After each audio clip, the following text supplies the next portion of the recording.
And welcome back to Sports Check this Monday morning. It's the 21st day of March 2022. My name is Daniel Wahome. We've had conversations about athletics and also the Forum for Sports Policy, and also making sure that we have got a sports science set up in the country. That forum taking place on Thursday in Eldoret, organized by the Koitalel Samoei University College. And we had Professor Jackson Toa and also Peter Pertula from the Tampere University of Applied Sciences. And Coach Mwaniki taking us through Belgrade 22. And now another of the conferences that's going to be taking place in Kenya. And this one is about sports as an asset. It has been organized by 270 Degrees. They're working with the Kenya Rugby Union, and they've brought in Rumble Ventures, two people from Rumble Ventures who are going to be giving a talk to help exploit this. And they've got very interesting experiences using data and creating partnerships that have funded even global federations. On my immediate left, I've got Earl Patton. Welcome, Earl. Welcome. Thank you. And also we've got Mlondi Mashinini. And welcome, Mlondi. Thanks for having us, Daniel. Yes, and they are the general partners of Rumble Ventures. And Earl, you have got this experience and some of the works that you've done. Let me just talk about how you got, FIFA, a partnership that has lasted to this day. Okay.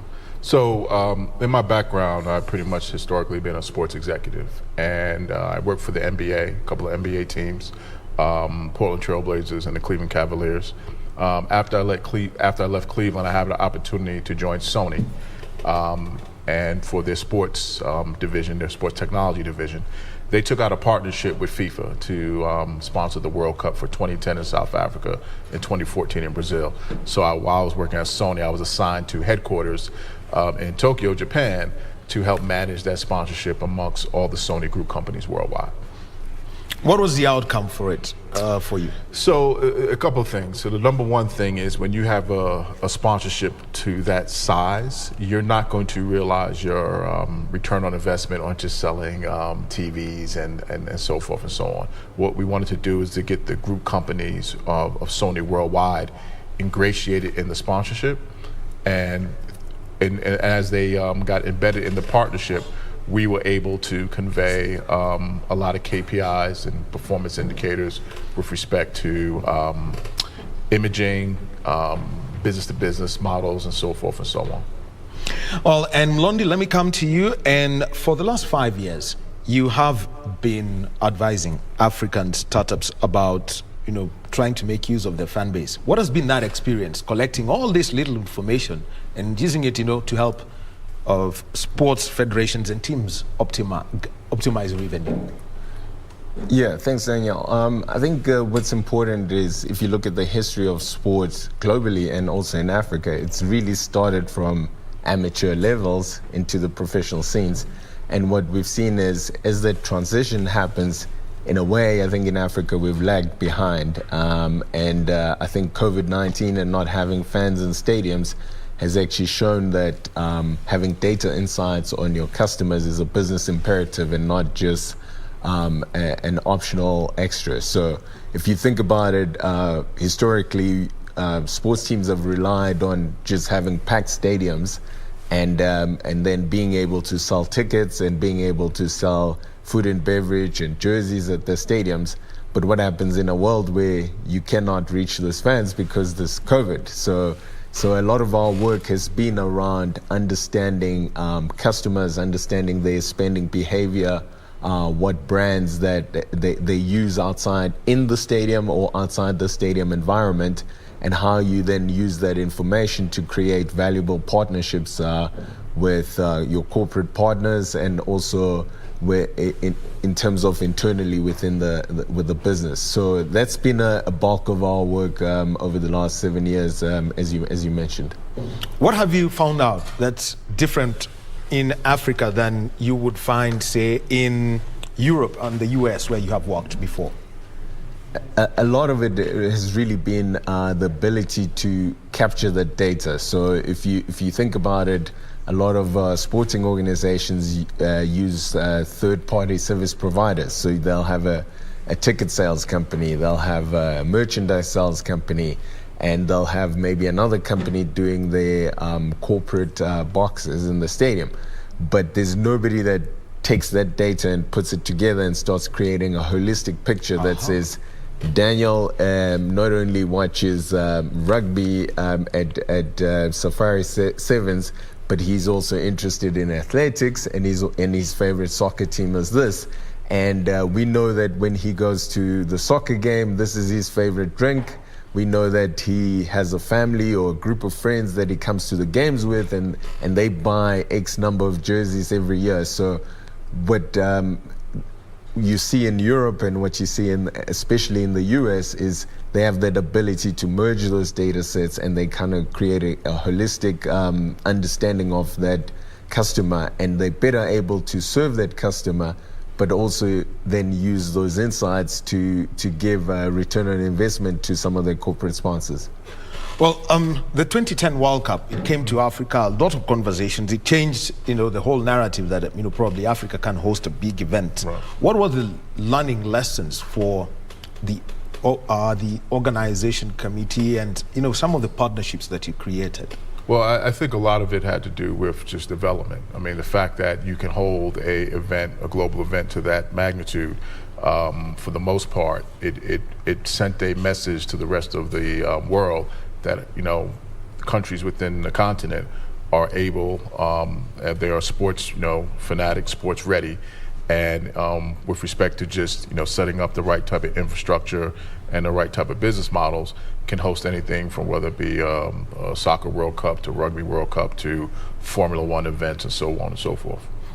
Now, let me just come to this. And one of the things that, if you look at Africa and there's a challenge, is how you get a corporate brand to partner with a club. Let me think, you want to come, work together with Kenya Sevens. Right. How then do you see that get to a firm so that they don't see that what they're doing is probably CSR, right, but they're creating exposure and a partnership with Kenya Sevens? Well, as Milani alluded to, a lot of that has to do with fan analytics. And the one thing about sports is you center that around the fan. And for the most part, any marketer wants to be able to connect with customers. The one thing that sports does better than any other industry is that it connects to a data set of fans better than any other type of interaction. So if you pretty much convey that, if you take, let's say, the National Basketball Association, one of the things that they do, they have fans all over the world, and what they're able to do to convey to the marketplace with respect to sports marketing is that there's no better place to put your advertising dollar to connect to a data set of fans. If you look at a brand, whether, let's say, it's a Burger King, if Burger King never did sports marketing, they're probably going to still sell burgers. But what you want to convey to Burger King is that the best way to connect with a rabid fan base is through sports marketing partnerships, whether it be, the Kenyan Rugby Union or other sports around the world. Just to add on to what Earl's saying is a lot of the brands that we work with, as what we do as a business principle, we don't just go in and say, sponsor this brand and then sponsor this business, and then we'll figure out how we can get you some return. How we start is we say, what are your business objectives? Like, for example, Earl said, Burger King, you're not going to be selling exposure to them, or Coca-Cola. More people know about Coca-Cola than they know about football team, right? But they might say, we want to create sales leads in this particular area. So then we will target a sports team that maybe is supported by people in that particular area. And then we'll figure out through the business, how do we generate sales leads? And therefore, we have like measurable goals that we can report on with that particular brand. So it's not just a case of you put your brand here and we forget about it, and 3 years later we'll come and ask for more sponsorship money. And Lonnie, let me come to you. In Africa, I mean, the data, how would I describe it? It's asymmetrical. It's very difficult to aggregate all the numbers around fans. We've just closed the 15th season in Kenya, the Kenya Cup. Now we're on to the knockout phase before the 7th series. And it builds up to the Safari Sevens, one big event that's known. But beyond that, how do you then, get these numbers to keep it going? So that's what we specialize in. Earl and I co-founded a company 7 years ago called Fanbase Analytics, which essentially builds those data sets in the background, whilst what we focus on is every single touch point that the customer utilizes, and we collect the data in a very explicit and a data compliant manner. So in Europe, you have the GDPR laws. In South Africa, we have what we call POPI, Protection of Public Information, and so everything that we do is compliant and is done with explicit consent of the customer. But as the customer is transacting, we're monitoring where they're transacting, and we're collating all the data into one data repository, and so we have like the single source of truth that enables us to then communicate directly. So we could know and say Daniel likes rugby sevens, but is not necessarily interested in rugby 15s. So we're not going to send you information that you're not interested in. We customize and segment according to the various customers. And we do this all in the background whilst the customer is just interacting with his soccer team. And what he does is he sees this improvement in the service that we are providing, but then we're also using the insights in the background to give the return on investment on the sponsors. So the Kenya Rugby Union, you're working with them together with 270 Degrees. Yes. What was the brief from 270 Degrees and the KRU about what they would like to exploit? So if you look at, I'm from the States, obviously, I'm from New York. And if you look at, let's say, the States, and I'm by no means is any country perfect, but the one thing the States probably does better than any country in the world is monetize sports. Sports is a multi-billion-dollar industry. And a lot of people say, well, it's population theory. And, I can push back on that a little bit because Forbes just did a listing of the most valuable team in the world, which is the Dallas Cowboys of the NFL. The NFL is just a U.S. sport. It's not even a global sport, but yet the Dallas Cowboys are the most valuable team. So it has more to do with governance and the way the economic system is set up. So what we're doing in cooperation is we're putting structures together and business models together and looking at best practices on how to utilize sports as an asset class, where you look at it as an investment vehicle to bring incremental value with respect to the business overall. So a lot of that has to do with just restructuring certain aspects of the business. How do you bring partners to the fold? So just to give you a quick example, in the U.S., for instance, our sports leagues have one merchandising partner. And the reason why they do that is because you're able to take advantage of supply chain optimization, because you can buy a jersey from any club. So whether Nike's the partner or whether Adidas the partner, that takes care of a lot of the bandwidth or the stress off of teams to sell their merchandise. You go to the experts who are experts in selling merchandise, and you partner with them to give them a league umbrella structured agreement. One of the other things that is really taking off in the States and other regions is the whole aspect of sports precincts or sports real estate, where before you would have stadiums where you would just go to the stadium and then you would go home. But now all that land around the stadium, start building upon it, places where you can live, work, and play. So now, for instance, the Staples Center where the Los Angeles Lakers play, you can actually live there because they have condo development right around the arena. You can go to a theater show there, you can go to restaurants, and you can go to the mall and shop, all within a certain precinct. So if you look at these economic engines, so to speak, what we're tasked to do is to look at what could be conveyed as maybe better practices or better case scenarios to actually grow the Kenyan Rugby Union, because it's the Kenyan Rugby Union doesn't have any shortage of fans. You have world-class rugby, so what we're looking to do is basically say, where can we turn where it's standing now to more incremental value later? Well, Earl is talking about the U.S. as a model and that, and one of the biggest, something I just found out, some of this, what we call useless information, is that in the US, I think it's only one day in a year when there is no live sport. I think just one day in an entire calendar year. Yeah. What day is that? I think in between the baseball season, I think, and I think just before the baseball season starts, the day before, that's the only one when they don't have live sport. Right. How does television actually drive this asset donor sport?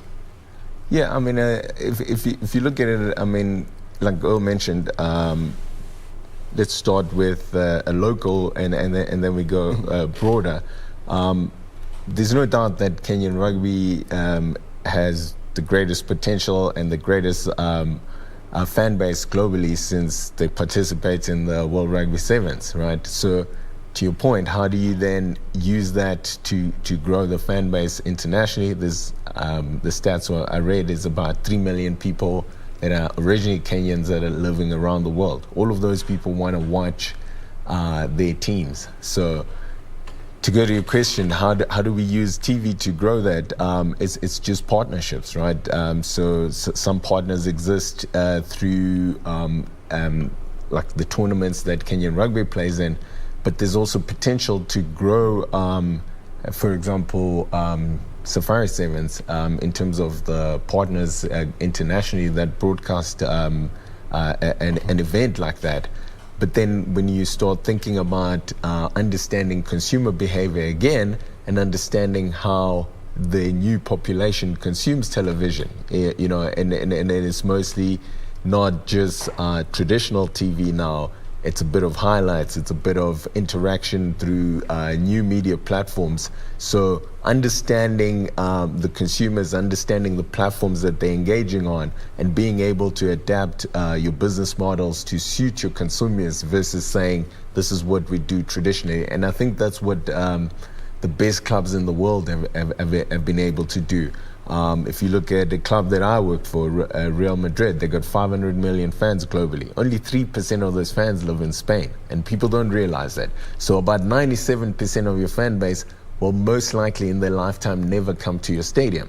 So how do you engage with those fans? It's through those different platforms, TV, new media, social media.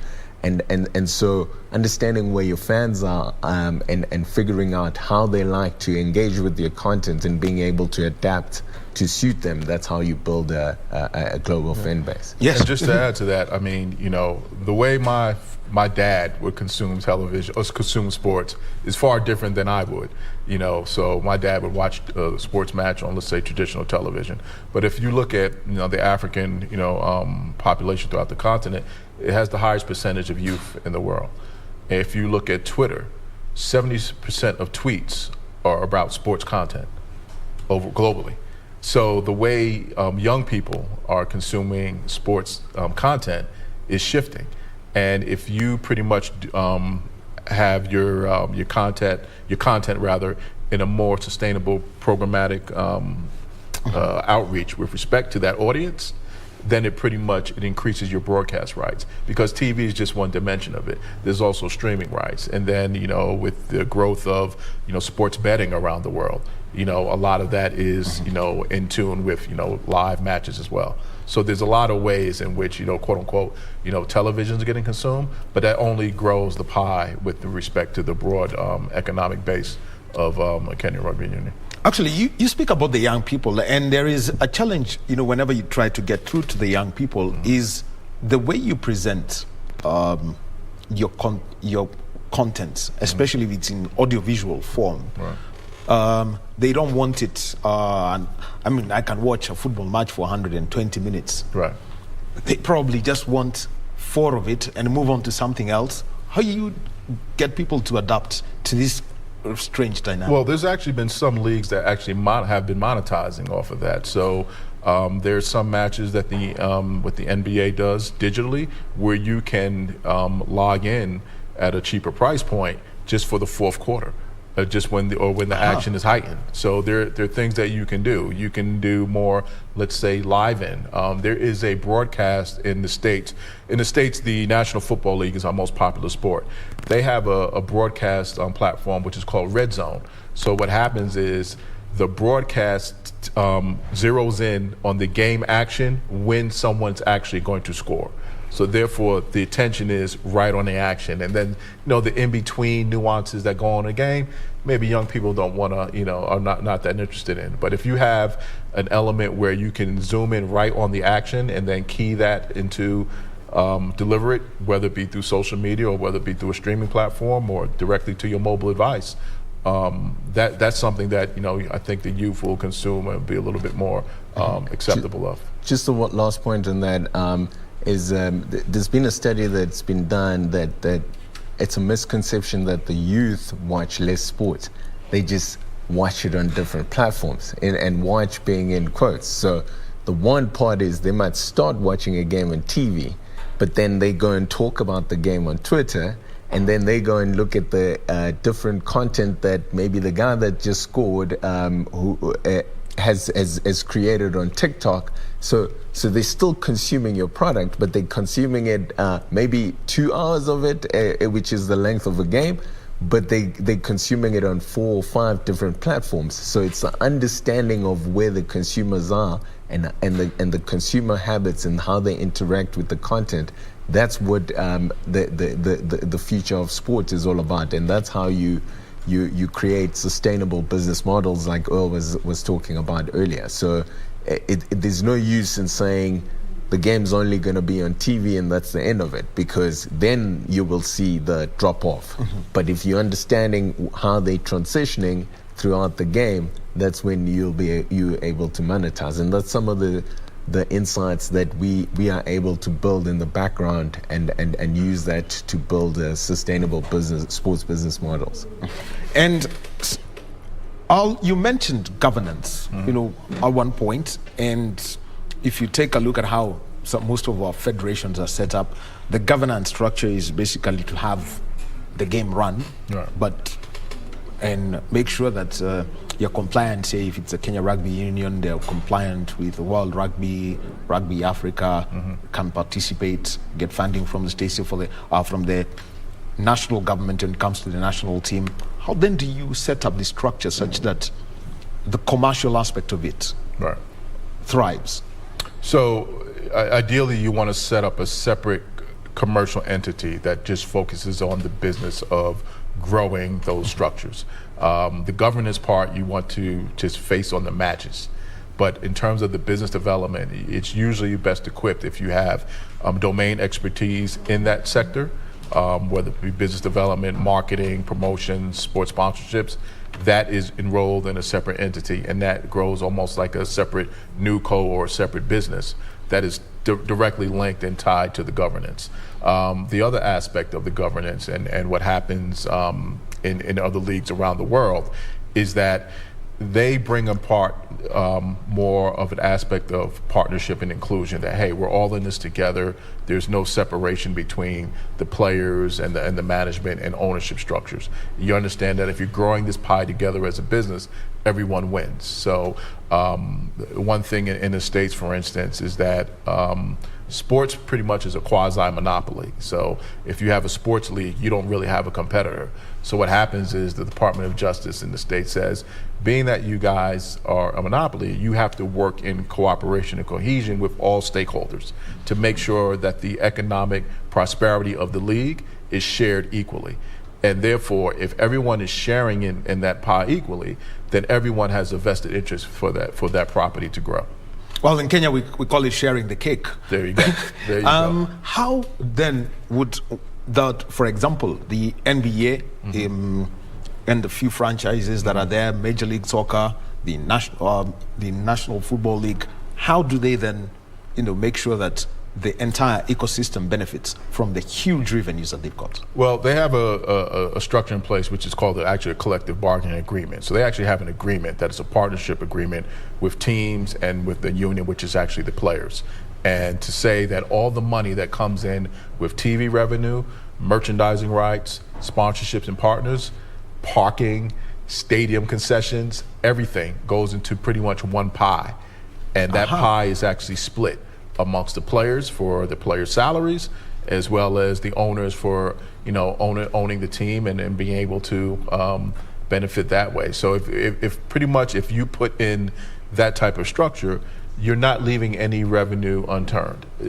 All the revenue belongs to everyone. So if you know that my gameplay and my participation, my going out to community events, my being a part of this league benefits the whole economic pie, and I'm going to receive a fraction of that each and every year, I'm going to be more inclined to, I guess, be a better steward of that business.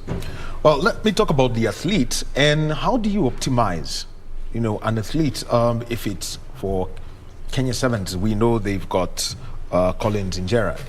If it's the Blitz box, they will, go look for Chris Rye or somebody else. How do you then get, these unions, for example, the Kenya Rugby Union, to look at the core of the sport, who's the athlete? Yeah, I mean, like Earl's saying, is that a lot of it is really cooperation between the two entities. There's no doubt that a lot of the funding needs to obviously go to development so that you've got the best players coming through the systems. But then a lot of it also goes into how, when the players are within the system, how do you continue to market them individually, but also within the structures of the organization, but then also looking at things like player health and player mental health, which are bigger in focus in the US, and those are some of the learnings that we need to bring into our sports as well. But if you look at a team, again, I'll use Real Madrid, who I worked for. They are the only sports entity in the world where every player, once they sign with Real Madrid, they give 50% of their name, image rights to the club. And the club actually has internal resources that work with them to develop their brands. So everybody credits David Beckham for what he's done outside of the sports world with some of the big partners he's had, like Pepsi and Adidas. But if you track his career, when he was at Man United, he was really successful as an individual, but he was managing that all by himself. When he got to Real Madrid, that's when a lot of it took off, because Real Madrid actually put in resources and they shared in some of his personal success within the team as well. So a lot of it is, like Earl was saying, getting expertise and having those people with the domain expertise running specific parts of the business, whether it's marketing, finance, etc. And let me just come to, and just, from, you mentioned about the NBA and the Cavaliers. What, when it comes to this name, image, and likeness, right, how's that built around? Because there's, and at the same time, put that balance such that you do not have a case of, say, when LeBron James was with the Cavs, that he's bigger than the team, such that if he drops out, the Cavs may stay in the league, but they're not the same. Well, the thing is, one of the things, I guess, the benefit of league structures in the U.S. is that if LeBron were to change his team, the NBA would still thrive, because LeBron would be at some other team, whether it be the Lakers or the Miami Heat and so forth and so on.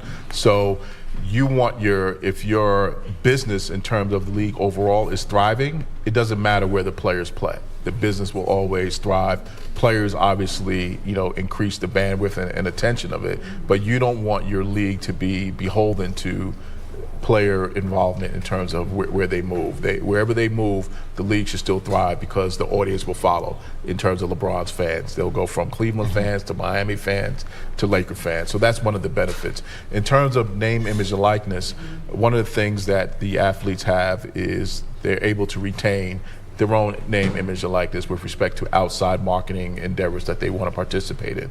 It's gotten so sophisticated now that players are actually becoming investors and equity holders in these partnerships now. Before, you would just pay a player an endorsement fee, use their name, image, and likeness, and so forth to promote your brand. Now the players are getting a little bit more sophisticated, saying, wait a minute, using LeBron as an example, he made an investment to Blaze Pizza. So when he left McDonald's, he went to Blaze Pizza and knew that if he was an investor in this and also lend his name, image, and likeness, that value of that pizza chain will actually go up. So a $4 million name, image, and likeness fee for LeBron actually turned into about, I think, close to $300 million now in terms of just his presence with the company. All right, and Mlondi, let me now come to something which is very interesting. How you use a centralized body. You've worked with Rock Nation, Jay-Z's farm. What is it that when athletes get in there, and there's we'll mention the musicians, but the athletes and the Rock Nation, and how does this work? Say if the Kenya Rugby Union would have some of the players and the contract for the national team, or you can think of the Blitz box, all coming under something like Rock Nation. Yeah, a lot of that, again, just comes back to how the resources and the reach that they have. So as soon as they sign a player or a musician, they understand like how to market that specific person. So you take the South African rugby captain, Siya Kolisi, he's signed under Rock Nation, and they've invested a lot of money into building his brand, and they put in the resources to make sure some of the brand partners that he already works with are getting the value in terms of return on investment, not just from his standard obligations in terms of you have to do 5 appearances, but he's going beyond and above to understand their business and what the business is trying to achieve with the sponsorship, and then helping them out with that. So and then if you think about it broadly, then they also say what are the other opportunities that are available. So for example, with Siya, there's been a book that's come out, there's been a documentary that's come out. So they start an understanding of saying, what are Siya's fans interested in, and what are Siya's sponsors best able to use his brand for, and then essentially much the same ways that you would commercialize a sports brand, they're looking at those athletes or those entertainers as that individual brand, and looking at different categories in terms of sports that they can then use to continue to expand his reach and his brand impact. And communication is, from what I'm picking, is that you've got to shout at the roof until your voice goes hoarse. How then does, for example, the Kenya Rugby Union push its brand, not an event, but such that throughout the year, I know we're moving from 15s, we're going into, from the Kenya Cup, we're going to the Enterprise Cup, we're going to the 7th Series, and I'm waiting for another one to come. Right. Well, look, I think in terms of competitive play, the trajectory is only going to go up. So the on-field, I believe, will take care of itself. I mean, this country has world-class rugby. What I think the shouting is going to come in is on the business end. And that takes care of itself, is that once you set up these right structures and the processes in which you ingratiate more partnership, but not even just locally, globally. If you look at the sports landscape now, you actually have brands from around the world. There's no borders in terms of what you want to do brand alignment. You want to do brand alignment with something that is a world-class property that performs well on the pitch or the field. So I think the Kenyan Rugby Union is going to offer that opportunity, and it's only going to look up from here. Mlondi, what are some of the little clever numbers you've picked up about Kenyan rugby as you did some backgrounding work? Yeah, a lot of it has been, I think some of it I mentioned earlier, that there's a big potential international market that I think that we know, internally Kenyan Rugby hasn't maybe had the biggest focus on. There's no doubt, taking some of the numbers we've done in the tournament that Kenya Sevens participates in, which is Cape Town Sevens. There's a big jump from the 15s rugby into the 7s rugby in terms of demographic change. So The sevens you're seeing probably the 18 to 35 market range is much bigger. And so it's understanding now then what are the products and services that market is interested in, and then partnering with the right partners in that respect. The next part of it, and some of the work that we're doing now, is understanding the digital platforms that they're engaging in, how often they engage with the content, and that type of thing. So that's kind of the second part of it. But the initial thing that we've also seen is that there's a big opportunity on the youth rugby space that maybe brands haven't actually realized in terms of the potential in Kenya specifically. So where maybe traditionally they've been interested on the professional scene, but there's also that big opportunity in the schools rugby and the amateur leagues. And so what you always want to do is you want to capture some of those some of those fans with corporate partners at an early stage, so that they form part and parcel of their rugby experience. All right. That's Mlondi Mashinini and Earl Patton. They're the general partners of Rumble Ventures, and they have been speaking about, the making sport an asset, and looks like the focus is on the numbers and look at how the person consumes that sport and how to make sure that those partnerships help a sport, a club, or even a federation. Thank you very much, gentlemen. Thank you. And they'll be hosting a conference with the Kenya Rugby Union on Wednesday, and it's been supported by 270 degrees. Thank you very much. Time for us to leave, and coming up next is our Swahili News, Kurinzi ya Mashinani, and after that, we're going to have Tamrini with Gladys Mungai. My name is Daniel Wahome. Thank you for being with us. Our sign language interpreter has been Susan Thuku.